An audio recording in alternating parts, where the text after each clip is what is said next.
Hello dear students, आज हम बात करेंगे माइक्रोबायोलॉजी के अगले टॉपिक जिसका नाम है माइक्रोबायोलॉजी के क्षेत्र में विभिन्न वैज्ञानिकों का योगदान। जिसमें हम विभिन्न वैज्ञानिकों के बारे में अध्ययन करेंगे कि उनका माइक्रोबायोलॉजी के क्षेत्र में क्या योगदान रहा। जिसमें पहला नाम रहेगा एंटोनी वॉन ल्यूवेनहॉक, जिसका हमने पहले ही आपको इनके बारे में बता दिया था। आपसे अगर एक क्वेश्चन किया जाए कि माइक्रोबायोलॉजी के पितामह किसे कहा जाता है, तो माइक्रोबायोलॉजी के पितामह एंटोनी वॉन ल्यूवेनहॉक को कहा जाता है। इन्होंने सर्वप्रथम माइक्रोबायोलॉजी के क्षेत्र में अपना योगदान दिया था। एक साधारण व्यक्ति थे, मतलब साधारण व्यक्ति से तात्पर्य एक हॉलैंड के निवासी थे, जहाँ पर एक कस्बे में निवास करते थे। वहीं से इन्होंने अपने माइक्रोबायोलॉजी के क्षेत्र में योगदान के बारे में अनेक अपने निचले स्तर पर योगदान की बात कही है। जिसमें इन्होंने माइक्रोबायोलॉजी को मैंने पहले बताया था कि माइक्रोबायोलॉजी में सूक्ष्म जीवों को इन्होंने क्या नाम दिया था। अगर आप गेस कर पा रहे हैं तो नाम बताइए। मोनोक्यूल्स, एनिमल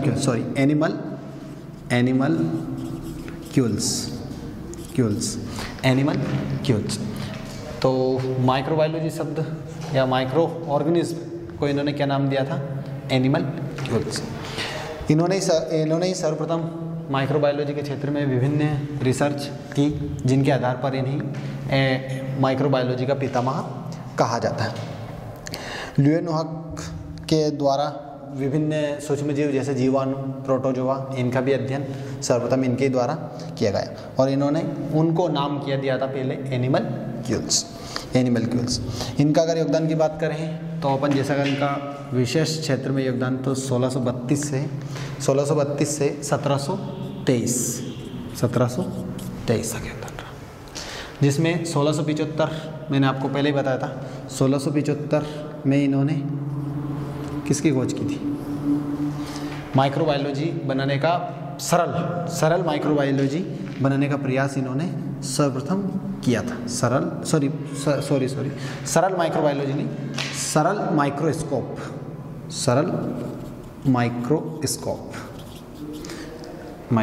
भी बोलते हैं, माइक्रोस्कोप भी बोलते हैं। सरल के लिए अपन सिंपल यूज़ कर सकते हैं इंग्लिश में, अगर आप करना चाहें तो इन्होंने सर्वप्रथम एंटोनी वॉन ल्यूवेनहॉक को, अगर कुछ मोटी बातें अगर इनके बारे में ध्यान रखना है तो एंटोनी वॉन ल्यूवेनहॉक को फादर ऑफ माइक्रोबायोलॉजी कहा जाता है।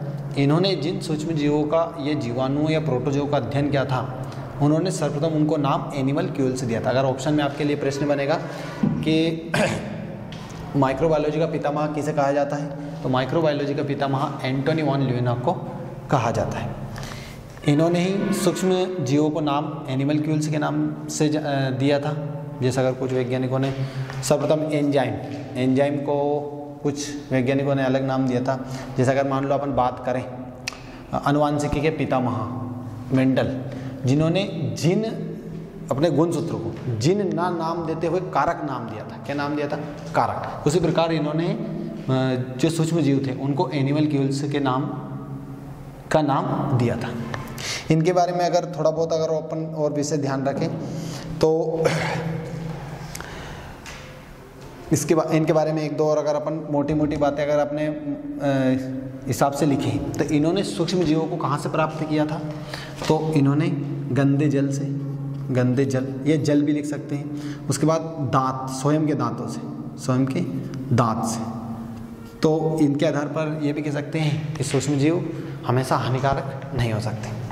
इसी सेंस में अगर अपन बात करें अगले वैज्ञानिक के बारे में, तो जिनका नाम है लुईस पास्चर। इनके बारे में आप इतनी बातें ध्यान रखें। दूसरे वैज्ञानिक के बारे में अगर अपन ध्यान रखें, लुईस पास्चर, तो लुईस पास्चर ने सर्वप्रथम पास्चुराइजेशन तकनीक दी थी। इनके बारे में विशेष ध्यान रखना है। Lewis pasture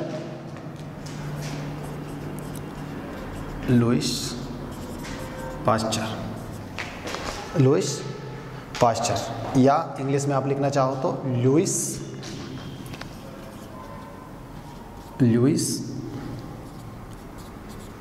pasture.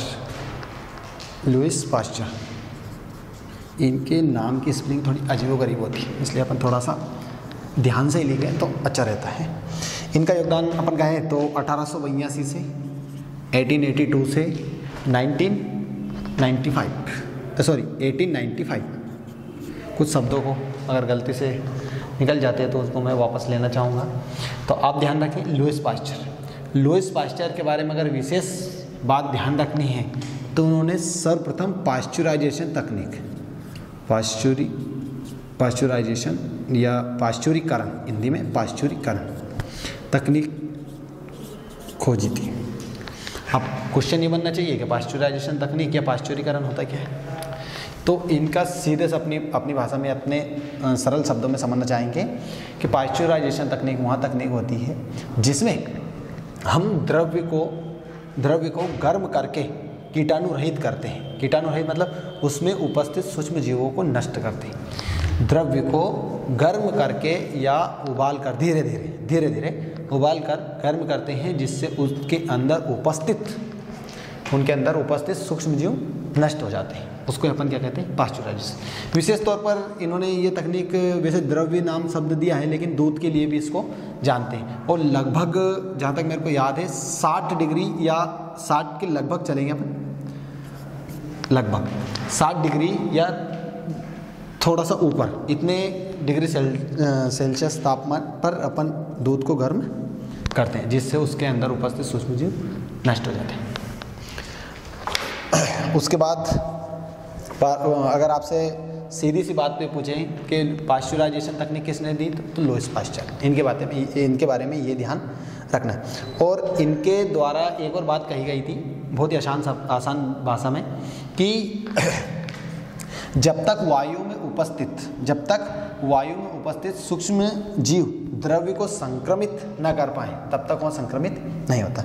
ये अगर एक बात और अगर अपन ध्यान रखें तो लुईस पाश्चर ने प्रदर्शित किया था कि दूध का फटना किसकी उपस्थिति में होता है तो सूक्ष्म जीवों की उपस्थिति में। किसकी उपस्थिति में? सूक्ष्म जीवों की उपस्थिति। मतलब सीधी बात अपने घरेलू या अपन साधारण भाषा में समझें कि अगर हम दूध को गर्म करते हैं तो क्या दूध खराब होगा? नहीं होगा। उसके बाद यदि हम दूध को गर्म नहीं करेंगे तो दूध क्या होता है? फट जाता है। तो वो किसकी उपस्थिति में फटते हैं? सूक्ष्म जीव की उपस्थिति में। तो पाश्चुराइजेशन तकनीक का मतलब क्या है कि हम उसको गर्म कर देते हैं द्रव्य आपको पता है इसमें सभी आ जाते हैं। द्रव और द्रव्य में अंतर है वो आपको और किसी दिन समझने का प्रयास करेंगे। तो यहाँ पर आप ध्यान रखें कि पाश्चुराइजेशन तकनीक में हम क्या करते हैं कि द्रव्य को गर्म करते हैं जिससे उसके अंदर उपस्थित सूक्ष्म जीव पूर्ण तरह नष्ट हो जाते हैं, जिससे उसकी खराब होने की संभावना कम हो जाती है। देखो सूक्ष्म जीवों को हम नष्ट दो प्रकार से कर सकते हैं अब आधुनिक तकनीक में। वैसे तकनीक तो बहुत है लेकिन अपन साधारण शब्दों में एक तो गर्म करके और दूसरा ठंडे स्तर में। जैसे आपने फ्रिज इसका जीता जागता उदाहरण देखा है, फ्रिज में रख देते हैं तो भी अपना कोई भी पदार्थ या कोई भी द्रव्य है वो खराब नहीं होता है। इन बातों को आप विशेष ध्यान रखें। इनके बारे में कुछ अन्य बात भी है, जैसे अगर आप उन बातों को समझना चाहें तो पहली बात ये रहेगी कि इन्होंने दो प्रकार सूक्ष्मदर्शी की मदद से दो पदार्थों को पृथक करने में सक्षम हुए थे। एक पदार्थ था टार्टरिक अम्ल और दूसरा था टार्टरिक अम्ल के क्रिस्टलों को पहली बात निम्नलिखित इनके द्वारा खोजी हुई, जिसमें पहली है टार्टरिक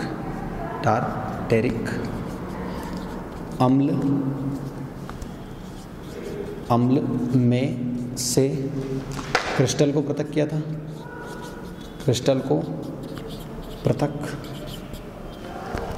दूसरी बात, एक पाश्चुराइजेशन तकनीक आप याद रखना, इसमें सबसे मोटी बात है ये। दूसरी बात, कोई भी किण्वन प्रक्रिया होती है, किण्वन प्रक्रिया या किण्वन प्रोसेस जो किसकी उपस्थिति में होती है? जीवाणु या कोष्टक में उसको इंग्लिश में लिखेंगे बैक्टीरिया, इनकी उपस्थिति में किण्वन प्रक्रिया होती है। अगर आपने कभी 12वीं में अगर पढ़ा तो कि शराब बनती है उसमें भी किण्वन की प्रक्रिया होती है, जिसके बाद अगर अपन अन्य बियर बनाते हैं उसमें भी अपन सूक्ष्म जीवों की उपस्थिति होती है। तो इन्होंने जब जीवाणु में कौन सा जीवाणु लिया था? ईस्ट नामक जीवाणु। कौन सा लिया था? ईस्ट नामक जीवाणु। आज आपको ज्ञात होना चाहिए एक जीवाणु में बहुत सारे जीवाणु होते हैं, जिसमें से एक कौन है? ईस्ट। ईस्ट की अगर आप स्पेलिंग लिखना चाहो तो EAST, ईस्ट, ई भी हो सकती है, तो देखते हैं। ईस्ट नहीं है, तो ईस्ट नामक जीवाणु किण्वन की प्रक्रिया में भाग लेते हैं। दूसरी बात। तीसरी बात, सूक्ष्म जीवों की उपस्थिति। सूक्ष्म जीव वायु में उपस्थित होते हैं, तो आप सीधी सी बात है, ये बात तो पहले ही जानते थे, लेकिन इन बातों को अपन विशेष क्यों ध्यान रखते हैं? क्योंकि इस क्षेत्र में पहली बार कोई सोचने वाला व्यक्ति होना चाहिए। जैसे आप एक उदाहरण समझे मेरा, कि भारत की खोज किस व्यक्ति ने की थी? वास्को डी गामा ने। किसने की थी? वास्को डी गामा ने। अब आप ये बताइए कि आज दिन कितने लोग सफ़र करते हैं एक देश से दूसरे देश, उनको याद रखते हैं क्या? नहीं रखते। तो उस व्यक्ति को अपन क्यों याद रखते हैं? क्योंकि उसने पहली बार करने का प्रयास किया या वह पहली बार वहाँ पहुँचा। जैसे ही अमेरिका की खोज क्रिस्टोफर कोलंबस ने की, तो आज दिन कितनी यात्राएं होती हैं आपको भी नहीं पता, हमको भी नहीं पता, क्योंकि आज दिन सुविधा इतनी, लेकिन पहले इतनी सुविधाएं थी। तो पहली बार इन्होंने इन क्षेत्रों में सोचने का प्रयास किया, इसलिए इनकी बातों को याद रखा जाता है। आ रहा समझ? तो इसलिए इन चीज़ों को ध्यान रखना। अब आज पाश्चुरीकरण तकनीक है। अब पाश्चुरीकरण तकनीक है, आज दिन कौन नहीं करता है पाश्चुराइजेशन तकनीक? सभी करते हैं, लेकिन पहली बार जिन्होंने समझाने का प्रयास किया या इस क्षेत्र में सोचा, इसलिए तो उनको याद रखते हैं। जैसे एंटोनी वॉन ल्यूवेनहॉक, माइक्रोबायोलॉजी में आज दिन कितनी रिसर्च हो रही है, आज तो नई नई तकनीकें आ रही हैं, लेकिन उनको क्यों याद रखा जाता है? क्योंकि उनका योगदान सर्वप्रथम है और पहली बार इस क्षेत्र में सोचने का प्रयास किया उन्होंने। जैसे राइट बंधु है, एरोप्लेन की खोज या हेलीकॉप्टर की खोज की उन्होंने, दोनों ने। तो राइट बंधु ने जब खोज की तो पहली बार प्रयास किया। अब आज दिन कितनी फ्लाइट है और लेटेस्ट है वो भी। तो इन चीज़ों का आप विशेष ध्यान रखें। अगली बात, उन्होंने आक्सीकृत तथा अनाक्सीकृत दो प्रकार के सूक्ष्म जीवों के बारे में भी बताया कि आक्सीकृत जीवाणु भी होते हैं और अनाक्सीकृत भी होते हैं। थोड़ा सा मैं आक्सीकृत और अनाक्सीकृत के बारे में आपको बताने का प्रयास करता हूँ, समझना।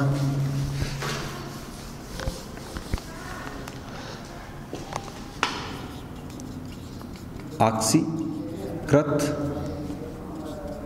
और अनाक्सीकृत।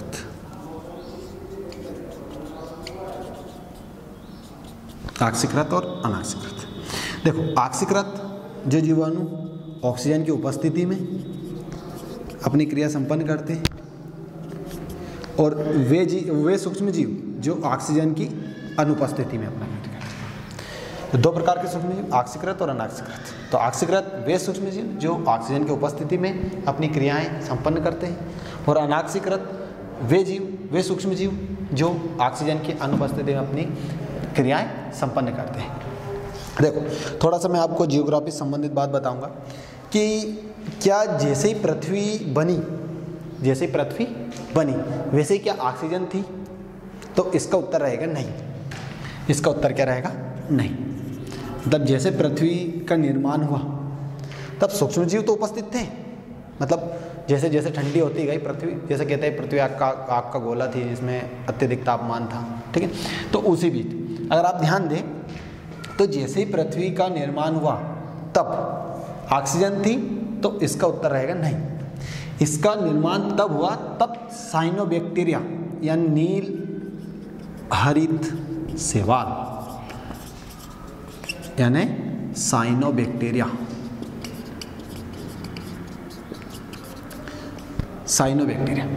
इसने सर्वप्रथम प्रकाश संश्लेषण की क्रिया पूर्ण की, या प्रकाश संश्लेषण की सर्वप्रथम क्रिया इन्होंने की। तब से पृथ्वी पर ऑक्सीजन का निर्माण हुआ। अब ये प्रकाश संश्लेषण की प्रक्रिया मत पूछना, ये आपको पता है कि क्या होता है, कि ऑक्सीजन का निर्माण होता है और ग्लूकोज का निर्माण भी होता है, जिसे अपन भोजन कहते हैं, ठीक है। तो ये ध्यान रखना। तो पहले जो सूक्ष्म जीव थे यानी साइनोबैक्टीरिया यानी नील हरित शैवाल से पहले जो जीवाणु थे वो कैसे थे? अनाक्सीकृत। कैसे थे? अनाक्सीकृत। और जो अब सूक्ष्म जीव है अब भी दोनों प्रकार के हैं अब भी, लेकिन पहले कौन से थे? मात्र अनाक्सीकृत, जो ऑक्सीजन की अनुपस्थिति में अपनी क्रिया संपन्न करते थे। क्यों? क्योंकि ऑक्सीजन नहीं थी, ठीक है। दूसरी बात, अब इन्होंने जो खोज की वो ऑक्सीकृत जीवाणु की खोज की। कौन से जीवाणु की? ऑक्सीकृत जीवाणु की। क्यों? क्योंकि ये थोड़े कैरेक्टर इनमें अलग आ जाते हैं। जो ऑक्सीकृत जीवाणु होते हैं उनमें अलग और अनाक्सीकृत में अलग, ठीक है। तो इन बात का ध्यान रखें। तो तीसरी बात इनकी क्या रहेगी? ऑक्सीकृत सूक्ष्म जीवों की खोज किसने की? के बारे में बताया। किसने बताया? Lewis pasture. किसने बताया? Lewis pasture. थोड़ा सा अगर अपन बेस से चलेंगे, अब जैसे आपको बताया मैंने कि ऑक्सीकृत क्या होता है, अनऑक्सीकृत। अगर मैं एक लाइन लिखवा देता हूँ इन्होंने ऑक्सीकृत सूक्ष्मजीवों की खोज की, तो आपको समझ में नहीं आता कि सर ऑक्सीकृत क्या और अनऑक्सीकृत क्या। अब ऑक्सीकृत और अनऑक्सीकृत दोनों समझा, उसके बाद अपन ने ये बात भी समझी कि पृथ्वी जब धीरे धीरे ठंडी हो रही थी, या पृथ्वी का जब फॉर्मेशन हुआ तब ऑक्सीजन नहीं थी। इसका उत्तर क्या रहेगा? नहीं थी। लेकिन जैसे नीलहरी शैवाल या साइनोबैक्टीरिया ने प्रकाश संश्लेषण की प्रक्रिया पूर्ण की, वैसे ही किसका निर्माण हुआ? ऑक्सीजन का। अब प्रकाश संश्लेषण की क्रिया आप जानते हैं, ठीक है। इनके बारे में अगर आप ध्यान रखना चाहें तो एक बार अपन रिवीजन पे कॉन्सेंट्रेट करते हैं। लुईस पास्चर ने सर्वप्रथम पाश्चराइजेशन तकनीक की खोज की। इन्होंने ऑक्सीकृत सूक्ष्मजीवों की खोज की। अब ऑक्सीकृत ऑक्सीकृत आप जानते हैं। दूसरी बात, इन्होंने वायु में भी सूक्ष्मजीवों की उपस्थिति के बारे में बताया। दूसरी बात, किण्वन के बारे में बताया। किण्वन जो एक रासायनिक प्रक्रिया है ना। और जैसे मैं अपन अब और भी खोज जिसमें कह सकते हैं कि एल्कोहल का निर्माण में भी, उसके बाद बियर के निर्माण में भी, इनमें भी किसकी उपस्थिति होती है? सूक्ष्मजीवों की। किसकी उपस्थिति होती है? आज दिन अगर खोज करें तो बहुत सारे ऐसे ड्रग्स मतलब यह दवाइयों की बात कहूँगा, उनके निर्माण में भी किसकी उपस्थिति होती है? सूक्ष्मजीव की। जैसे पेनिसिलिन है, तो पेनिसिलिन का निर्माण होता है वो कवक नामक सूक्ष्मजीव से होता है। किस नाम? कवक नामक सूक्ष्म। इसी बीच आगे अपन अगले वैज्ञानिक के बारे में, अगर इन दो वैज्ञानिक के बारे में अगर डिस्कशन में आपको समझ में आया तो आगे बढ़ते हैं।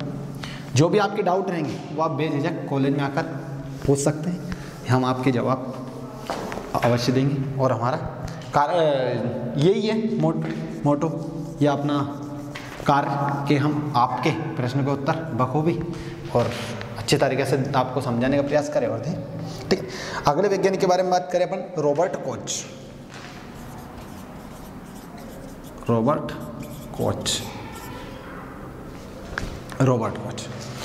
कोच का अपन देखें कार्यकाल तो 1843 से 1843 से 1910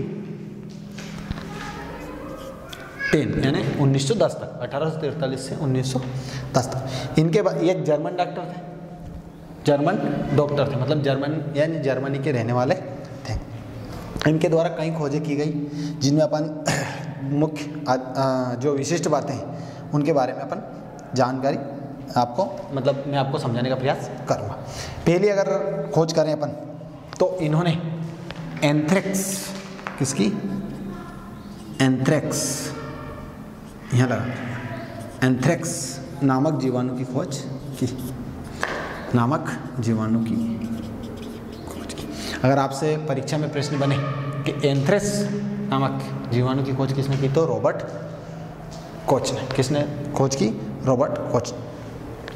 और उनके प्रसार मतलब कैसे फैलते हैं इनके बारे में भी उन्होंने मतलब पूर्णतः डिटेल, क्योंकि वैज्ञानिक जब भी किसी एक फील्ड में उतरते हैं तो उसके दादा परदादा नाना ताऊ वाव सबको लेकर आते हैं, उसके बाद वो अपनी थ्योरी देते हैं, मतलब सबको लेकर आते हैं, मतलब उनके बारे में पूरी विशिष्ट जानकारी सभी का अध्ययन करते हैं, उसके बाद ही कोई उनका लेख प्रकाशित होता है या उसके बाद वो जानकारी देते हैं।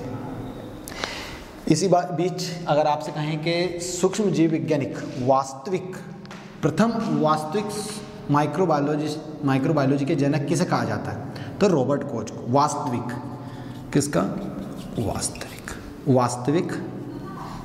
सूक्ष्म जीव विज्ञान के जनक, ठीक है, ये बात आप लिख लें। तो वास्तविक में अगर परीक्षा में प्रश्न बने कि वास्तविक माइक्रोबायोलॉजी के क्षेत्र में या माइक्रोबायोलॉजी के जनक किसे कहा जाए, तो रॉबर्ट कोच को। थोड़ा सा यहाँ ध्यान रखना, वास्तविक विशेषज्ञ अगर जनक नहीं कहेंगे, जनक अगर थोड़ा बड़ा शब्द हो जाएगा इनके लिए, तो रॉबर्ट कोच को वास्तविक जनक कहा जाता है। किसका? जीवाणु खोज, जीवाणु का विशेषज्ञ, वास्तविक विशेषज्ञ माना जाएगा। लेकिन वो जो एंटोनी वॉन ल्यूवेनहॉक है, एवी ल्यूवेनहॉक, उनको माइक्रोबायोलॉजी का जनक कहा जाएगा, उसमें कोई दोहरा ही नहीं। लेकिन यहाँ विशेष ध्यान रखना कि सूक्ष्म जीवों का वास्तविक विशेषज्ञ कैसे माना जाएगा, रॉबर्ट कोच को। थोड़ा सा आप इन बातों का विशेष ध्यान रखें, क्योंकि परीक्षा में प्रश्न बनेगा, आपके 1 नंबर में आते हैं। वैसे ये प्रश्न आपके कंपटीशन एग्जाम में भी आते हैं, उनमें कोई दोहराई नहीं है। उसी बीच अगर उन्होंने एक शब्द दिया था, कोच पास्चुलेट्स,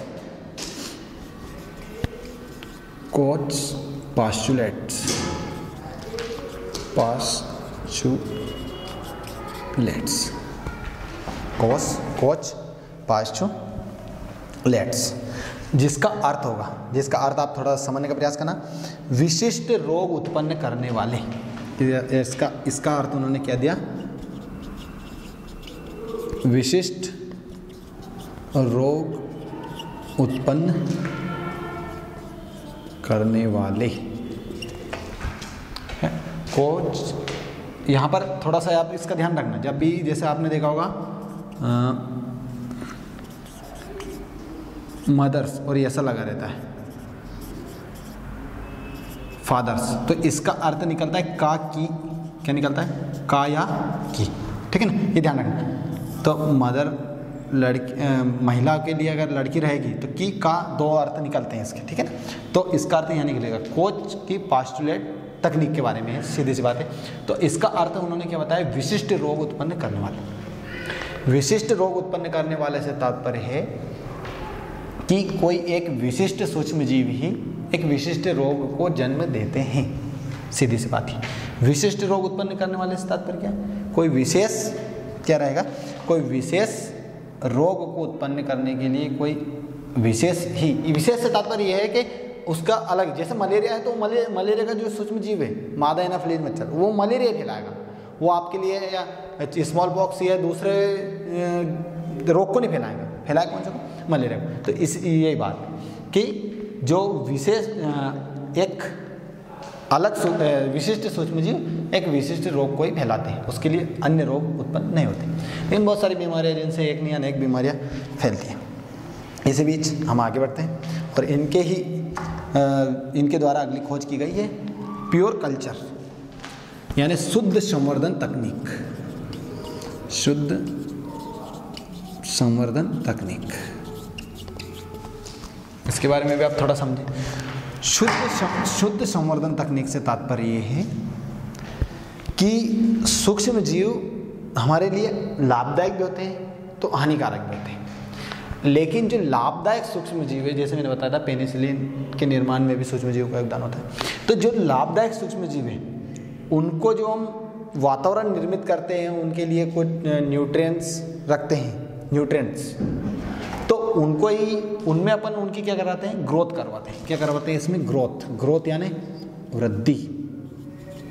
क्या करवाते हैं, वृद्धि। तो शुद्ध संवर्धन तकनीक में हम क्या करवाते हैं, सूक्ष्म जीवों की ग्रोथ यानी वृद्धि, मतलब उनका मल्टीपल, जैसे 2, 4, 6, 8, इसके ये बहुत बड़ी तकनीक है, इसको अपन पूरा डिटेल से पढ़ेंगे। लेकिन यहाँ थोड़ा सा समझने का प्रयास करना कि शुद्ध संवर्धन तकनीक में हम ग्रोथ करवाते हैं किसकी, बैक्टीरिया की, ताकि उनका मल्टीपल यानी उनकी संख्या बढ़ा सकें और अपने काम में उपयोग कर सकते हैं। सीधी सी बात यही। अगली अगर आप तकनीक इसमें देखना चाहें तो कोच ने दमे के कारण रोगाणु को पृथक किया था। चलो इसको छोड़ो, थोड़ा ये विशेष हो जाएगा।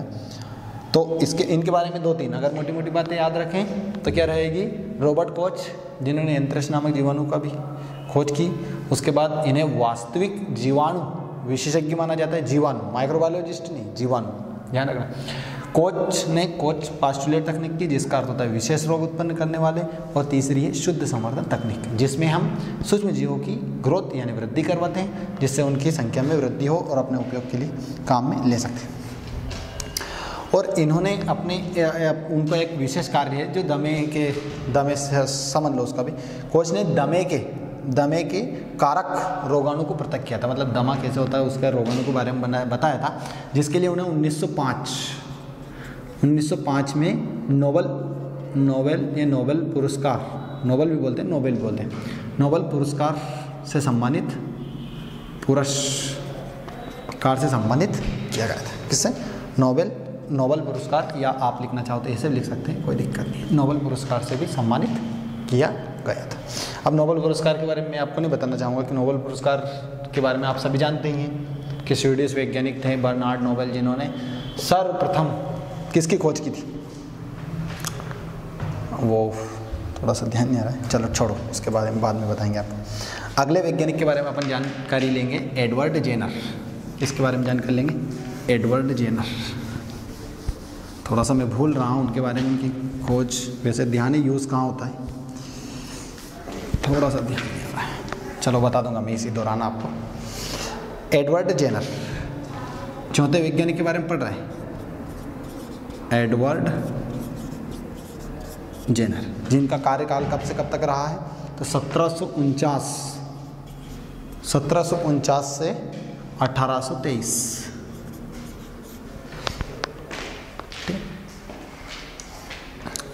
एक ब्रिटिश चिकित्सक थे, यानी ब्रिटिश यानी अपन जैसे भारतीय हैं वैसे ब्रिटिश, कहाँ के व्यक्ति थे, ब्रिटेन की, ठीक है। एक चिकित्सक थे, उन्होंने सर्वप्रथम, इनके बारे में अगर विशेष मोटी मोटी बात अगर याद रखनी है आपको, तो 1795 में टीकाकरण तकनीक का आविष्कार किया या की खोज की तकनीक। ये अगर आपसे परीक्षा में प्रश्न पूछ लिया जाए कि टीकाकरण की खोज या टीकाकरण पद्धति या टीकाकरण के बारे में सर्वप्रथम किसने बताया, तो एडवर्ड जेनर ने। और कब, 1795। कब बताया था, 1795। और इन्होंने चेचक में 2 प्रकार के चेचक रहते हैं, इन्हें 2 प्रकार के बताए, एक काउपॉक्स और एक रहेगा स्मॉल पॉक्स, ठीक है। इनका विशेष ध्यान रखें। तो स्मॉल पॉक्स जिसे अपन छोटी माता भी बोलते हैं, ठीक है। तो गाय के बारे में भी इन्होंने बताया था, गाँव में भी ये चेचक की बीमारी होती है, ठीक। इसी बीच आगे अपन और अध्ययन इनका देख रहे हैं, तो इनके बारे में और ज़्यादा विशेष आपको ध्यान रखने की ज़रूरत नहीं है, ठीक है। तो पीयूष कर दो। अब हम अगले वैज्ञानिक अलेक्जेंडर फ्लेमिंग के बारे में चर्चा करेंगे। अलेक्जेंडर फ्लेमिंग, जैसा कि आप नाम पहले भी सुना है, पेनिसिलिन की खोज सर्वप्रथम अलेक्जेंडर फ्लेमिंग ने की। किसकी? अलेक्जेंडर फ्लेमिंग, जिसके बारे में अगर आपसे परीक्षा में प्रश्न बने कि अलेक्जेंडर फ्लेमिंग ने किसकी खोज की, तो पेनिसिलिन की खोज की। लेकिन उससे संबंधित आपको ये ध्यान रखना है कि प्रथम एंटीबायोटिक था, प्रथम प्रतिजैविक, एंटीबायोटिक को हिंदी में कहेंगे प्रतिजैविक, पेनिसिलिन,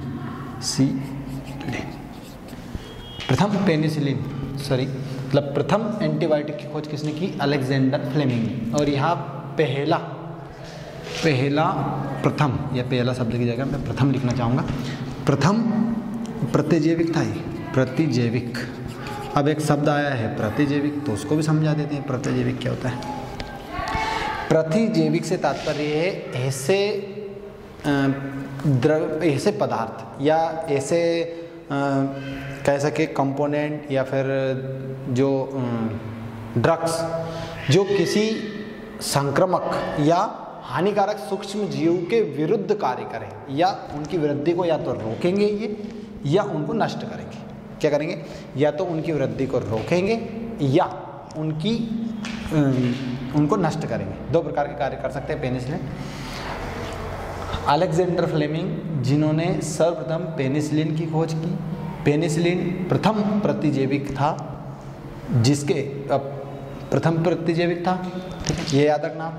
प्रतिजैविक किसे कहते हैं? वे पदार्थ या वे कंपोनेंट या वे द्रव्य या वे पदार्थ जो किसी संक्रामक जीव के विरुद्ध कार्य करें, जो या तो उनकी वृद्धि को रोक देंगे या उनको नष्ट कर देंगे। इतनी बात अगर आपको समझ में आई तो आगे बढ़ें। अगर आपसे परीक्षा में प्रश्न बन जाएगा 1 नंबर में कि पेनिसिलिन की खोज किसने की, तो अलेक्जेंडर फ्लेमिंग ने। दूसरा प्रश्न बन जाएगा कि प्रथम प्रतिजैविक का नाम बताइए, तो आप क्या बताएंगे? पेनिसिलिन। और मेरे दूसरा भी पढ़ेंगे अपन। दूसरा था स्ट्रेप्टोमाइसिन, जिसकी खोज दूसरे वॉक्समैन नामक वैज्ञानिक ने की थी। उनके बारे में मैं थोड़ा सा बताऊंगा आपको, ज़्यादा डिटेल नहीं बताएंगे। तो इन्होंने पेनिसिलिन की खोज कैसे की, या थोड़ा सा नोट डाउन कर लेना, मैं बोल दूंगा तो आप उसको लिख लेना। तो सर्वप्रथम उन्होंने क्या किया कि प्रथम प्रतिजैविक पेनिसिलिन, जिनकी खोज इसकी खोज कब की? 1928 में। 1928 कब की? 1928। थोड़ा सा नोट करना आप। प्रथम प्रतिजैविक जिसकी खोज अलेक्जेंडर फ्लेमिंग ने 1928 में की। किस प्रकार की, इसका और ध्यान देना। उन्होंने देखा कि स्टेफाइलोकोकाई एक नामक जीवाणु है, स्टेफाइलोकोकाई की कॉलोनी मतलब समझाऊंगा मैं आपको।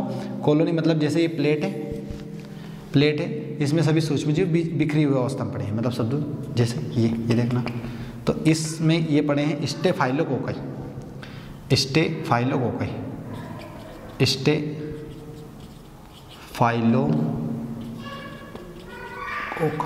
इनके नाम बड़े अजीब गरीब हैं, ये पड़े हुए बिखरी हुई अवस्था में।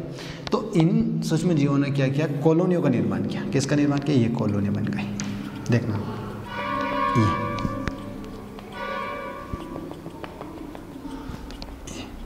ठीक है, ये कॉलोनी का निर्माण हो गया। अब आगे देखें, आगे नोट करना, क्या नोट करना है कि अलेक्जेंडर फ्लेमिंग जिसने सर्वप्रथम पेनिसिलिन की खोज 1928 में की, जो प्रथम प्रतिजैविक था, इन्होंने खोज किस प्रकार की, तो स्टेफाइलोकोकाई नामक जीवाणु ने कॉलोनियाँ निर्मित की और इन कॉलोनियों के ऊपर ये चारों ओर पेनिसिलियम नोटेटम ने चारों ओर दूसरा मार्कर से बना, ये पेनिसिलियम नोटेटम जो एक सूक्ष्म जीव है, उन्होंने इसके चारों ओर एक संरचना या फिर कहें कि चारों ओर घुल गई थी, मतलब चारों ओर से एक उन्होंने इनको घेर लिया था, या इनके आसपास पेनिसिलियम नोटेटम नामक सूक्ष्म जीव ने अपनी आकृति निर्मित कर ली थी। उसके बाद पेनिसिलियम नोटेटम के चारों ओर थोड़ा सा आप थोड़ी सी बाय मिस्टेक हो गई है, तो आप ध्यान रखना थोड़ा सा। जो स्टेफाइलोकोकाई थी, उन्होंने अपनी कॉलोनी निर्मित की और ये कॉलोनियाँ पेनिसिलियम नोटेटम नामक जीवाणु के आसपास हुई थी, है ना, मतलब दोनों घुल गए थे, सीधी सी बात ये, ज़्यादा कंफ्यूज होने की ज़रूरत नहीं है, ये दोनों मिल गए थे। थोड़ा सा मैं अपने शब्दों को वापस लेना चाहूँगा। स्टेफाइलोकोकाई एक सूक्ष्म जीव था जिन्होंने अपनी कॉलोनी निर्मित की, और ये स्टेफाइलोकोकाई पेनिसिलियम नोटेटम जो सूक्ष्म जीव है या जो पदार्थ है, उसके चारों ओर या उसमें दोनों घुल गए थे, दोनों मिल गए थे।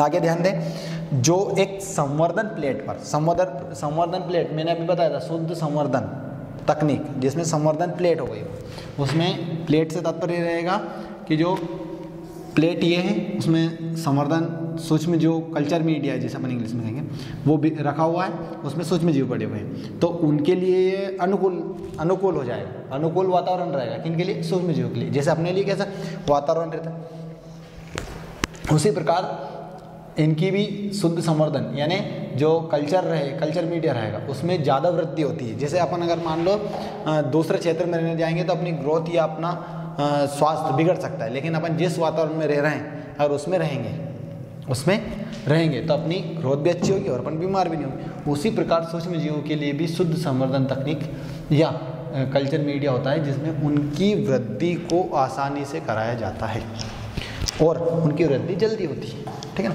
इसी भी आगे लिखना, आप घुल गई थी जो आकस्मिक रूप से एक संवर्धन प्लेट पर वृद्धि कर रहा था, मतलब ये क्या कर रहे थे, वृद्धि कर रहे थे, किस पर, कल्चर मीडिया पर, ठीक है ना। इसी बीच अलेक्जेंडर फ्लेमिंग ने इन प्लेट में से पेनिसिलिन को, मतलब एक पदार्थ या एक कह सकते हैं कि कुछ द्रव्य या कुछ पदार्थ निकाला और उनको नाम पेनिसिलिन दिया। थोड़ा सा मैं इसको चित्र के माध्यम से समझाऊंगा, देखना आप सभी। एक ये स्टेफाइलोकोकाई है जो बिखरी हुई अवस्था में है। उसके बाद स्टेफाइलोकोकाई, जो स्टेफाइलोकोकाई है ये किस में वृद्धि कर रही है, कल्चर मीडिया में। किस में वृद्धि कर रही है, तो मैं कल्चर मीडिया को दूसरे तरीके से बनाना चाहूँगा, देखना समझना सभी। ये कल्चर मीडिया है, देखना ये सभी कल्चर मीडिया है, चित्र से अच्छा समझ में जाएगा आपको। ये कल्चर मीडिया, इसमें एक सूक्ष्म जीव है स्टेफाइलोकोकाई, क्या नाम है इसका, स्टेफाइलोकोकाई। अब इसमें इसकी वृद्धि हुई है यहाँ पर, किसकी, स्टेफाइलोकोकाई। तो स्टेफाइलोकोकाई अपनी कॉलोनी अवस्था में आ गया। किस अवस्था में आ गया, कॉलोनी अवस्था में। और इसी बीच इसमें उपस्थित थे या उनके द्वारा बाहर से मिलाए गए थे पेनिसिलियम नोटेटम। क्या मिलाए गए थे, पेनिसिलियम नोटेटम।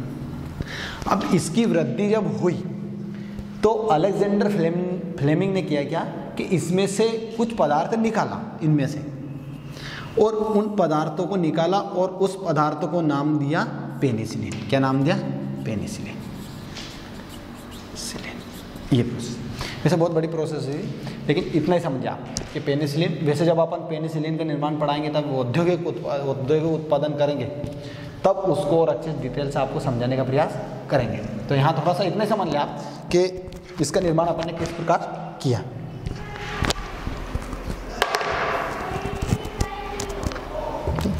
यहाँ थोड़ा सा ध्यान रखना है, ठीक है ना, कि पेनिसिलिन की खोज सर्वप्रथम किसने की? अलेक्जेंडर फ्लेमिंग ने। कब की? 1928 में। और प्रथम प्रतिजैविक का नाम पेनिसिलिन है। खोज किस प्रकार हुई कि एक प्लेट में जो संवर्धित प्लेट थी या शुद्ध संवर्धन प्लेट थी उसमें स्टेफाइलोकोकाई था, उसमें पेनिसिलिन नोटेटम नामक एक सूक्ष्मजीव है वो वृद्धि कर रहे थे, दोनों मिल गए, उसमें से एक पदार्थ अलेक्जेंडर फ्लेमिंग ने निकाला जिसे पेनिसिलिन नाम दिया। इतनी सी बात आपको ध्यान रखनी है। मैं थोड़ा सा एक अगले वैज्ञानिक वाक्समैन के बारे में बताना चाहूँगा, आप नोट कर लेना। वाक्समैन ने दूसरे प्रतिजैविक स्ट्रेप्टोमाइसिन की खोज की। मैं थोड़ा सा साइड में लिखना चाहूँगा।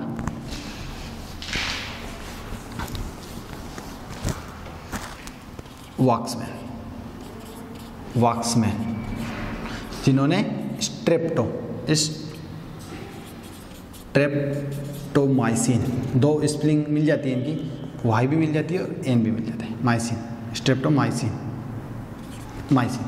स्ट्रेप्टोमाइसिन की खोज किसने की थी? स्ट्रेप्टोमाइसिन की खोज किसने की थी? वाक्समैन। ये आप ध्यान रख लेना वह इसके बारे में, बस इसके बारे में और ज़्यादा कोई डिटेल नहीं है। अब अपन अगले वैज्ञानिक के बारे में डिस्कस करते हैं। तो अगले वैज्ञानिक आप MS स्वामीनाथन के बारे में मैं ऐसे ही बोल के आपको सुना दूंगा। MS स्वामीनाथन, जिसका पूरा नाम था मानकोम्बु सदाशिवम स्वामीनाथन, जो दक्षिण भारत से निवास करते थे, क्योंकि दक्षिण भारत में विशेष ये रहता है कि अपने पिता का नाम भी अपने नाम के साथ जोड़ा जाए। जैसे M वेंकैया नायडू है तो M उसमें उनके पिताजी का नाम, जैसे मान लो APJ अब्दुल कलाम तो उनके पूरे फादर, इनका सबका नाम उसमें आ जाता है। इसी बीच इन्हें अपन भारतीय हरित क्रांति के जनक के रूप में भी जानते हैं। किन्हें? MS स्वामीनाथन को। MS स्वामीनाथन का जन्म 7 अगस्त 1925 को हुआ था, तो इतनी कोई ज़्यादा डिटेल रखने की ज़रूरत नहीं है। उनके बारे में बस आपको इतना ध्यान रखना है कि MS स्वामीनाथन ने सर्वप्रथम या भारतीय हरित क्रांति के जनक के रूप में उन्हें जाना जाता है। किन्हें? MS स्वामीनाथन को। बस इतना ही आप ध्यान रखना और ज़्यादा इनके बारे में कुछ नहीं। और अपन इसके बारे में थोड़ा सा अपन डिस्कस करेंगे। और भी वैज्ञानिक है लेकिन उनका ज़्यादा कोई महत्व, तो देखो हर एक वैज्ञानिक का महत्व, लेकिन अपने सिलेबस या अपनी परीक्षा की दृष्टि से जो महत्वपूर्ण है उनको अपन डिस्कस कर लेते हैं। बाकी जब ऑफलाइन क्लास होगी तब आपको पूरा और वापस डबल से बता दिया जाएगा। लेकिन ये आपको क्या कि अभी आपको पढ़ाई रुके नहीं, कि कोरोना काल में लगभग सभी काम अपने निचले स्तर पर पहुंच गए, तो हमने भी प्रयास किया है कि आपको भी कुछ अपनी तरफ से प्रदान किया जाए जिससे आपकी पढ़ाई कंटिन्यू बनी रहे। क्योंकि जिस दिन रुके उस दिन ऐसा रहता है कि कोई अपने कार्य में रुका उस दिन लाइफ रुक जाती है, ऐसा कुछ मानते हैं। तो इसी बीच अपन सूक्ष्म जैविकी के महत्व के बारे में डिस्कस करना प्रारंभ करेंगे। तो ये आपको 5 या 6 वैज्ञानिक के बारे में समझ में आए, और आप वीडियो को 2-3 बार देख लेना, ऐसा कोई ज़रूर थोड़ी एक बार में ही। यूट्यूब पर आपके लिए तो व्यवस्था करवा रहे हैं, बहुत मेहनत लगती है इनमें। इस बीच सूक्ष्म जैविका का महत्व, सूक्ष्म जैविकी यानी माइक्रोबायोलॉजी, इंपॉर्टेंस ऑफ माइक्रोबायोलॉजी, ये योगदान के बारे में अपन ने डिस्कस कर लिया है।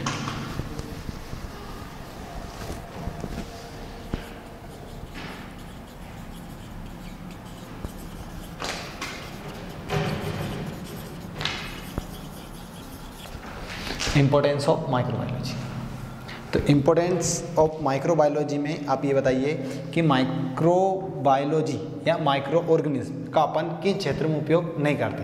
पहली बात तो ये बताइए कि माइक्रो ऑर्गेनिज्म कहाँ नहीं पाए जाते, तो आप कहेंगे कि सर लगभग सभी जगह पर पाए जाते हैं, लेकिन उनका भी महत्व है। जैसे पहला महत्व देखें चिकित्सकीय महत्व, पहला अगर अपन देखें चिकित्सकीय महत्व,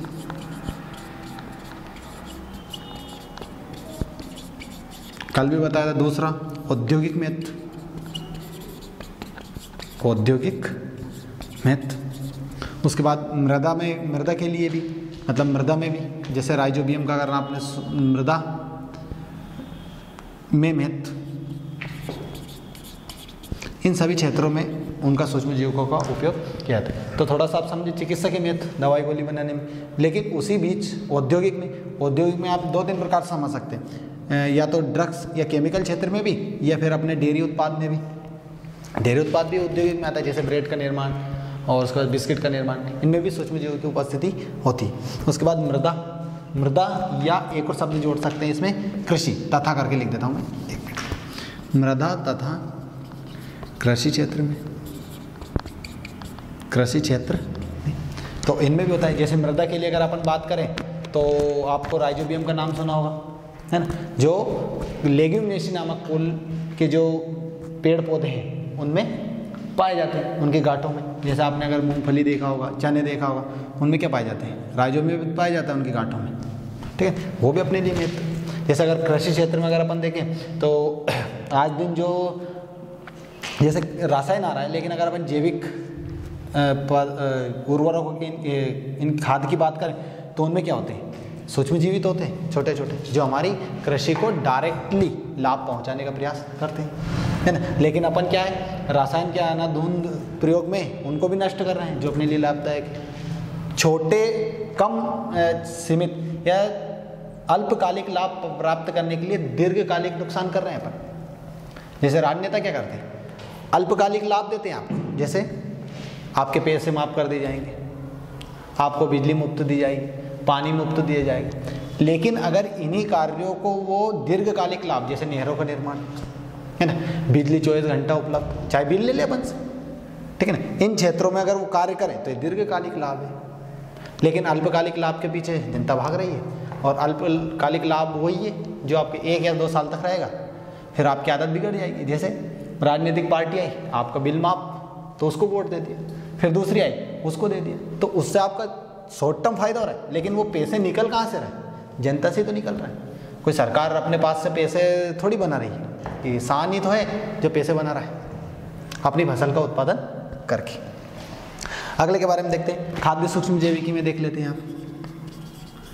खाद्य सूक्ष्म जैविकी खाद्य में भी जैसे अभी बताया था मैंने, खाद्य यानी जो अपना प्रोडक्ट बनता है, खाद्य सामग्री, जिसमें जैसे ब्रेड का निर्माण और बिस्किट का निर्माण या अन्य, जैसे इनमें औद्योगिक महत्व में थोड़ा सा यहाँ समझ लेना, औद्योगिक महत्व में एल्कोहल भी आ जाती है, बियर भी आ जाती है, लेकिन और चिकित्सा क्षेत्र में ये भी आ सकते हैं आपकी दवाई गोलियों का निर्माण, इन क्षेत्र में भी आप इनका बारे में लिख सकते हैं। कृषि क्षेत्र भी आ गया, खाद्य भी आ गया, उसके बाद औद्योगिक भी बता दिया। जल एवं अपशिष्ट के बारे में, जल तथा अपशिष्ट, जैसे मैंने आपको बताया था कि इनको गर्म करके भी अपन इसको शुद्ध कर सकते हैं, इन क्षेत्रों का आप विशेष ध्यान रखें। और इनमें अगर कोई समझ में नहीं आए तो आप बेझिझक कॉलेज में आकर पूछ सकते हैं।